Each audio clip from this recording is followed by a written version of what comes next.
আমি 30 টাকা দিয়ে আমার গাড়িটি প্রথমে পার্কিং করি। যানজট কমাতে নগরীর আগ্রাবাদ বাণিজ্যিক এলাকায় পরীক্ষামূলকভাবে পে পার্কিং পুনরায় চালু করেছে Chittagong city corporation.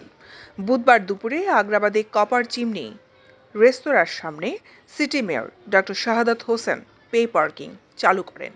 B track solution নামের একটি বাণিজ্যিক প্রতিষ্ঠানের সহায়তায় পাইলট প্রকল্প হিসেবে আগ্রাবাদ বাণিজ্যিক এলাকায় সিলভার স্পুনের সামনে এবং ডাচ বাংলা ব্যাংকের সড়কে পে পার্কিং চালু করে চসিক। পরীক্ষামূলকভাবে চালু হওয়া প্রকল্পটি নানান জটিলতায় বাধাগ্রস্ত হয়।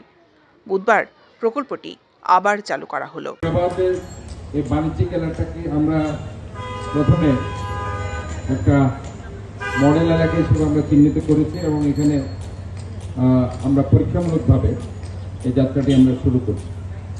যদি এখানে তারা খুব স্মার্টলি সেটা করতে পারে এবং সেখানে যানজট নিরসন করতে পারে, তো আমরা আলটিমেটলি এই পাইলট প্রজেক্টের আওতায় চট্টগ্রামের অন্য তারা ওই পার্কিং স্পটে সুনির্দিষ্ট একটা টাইমে তারা সেখানে করতে পারে, যে টাইমটাতে পার্কিং হয়।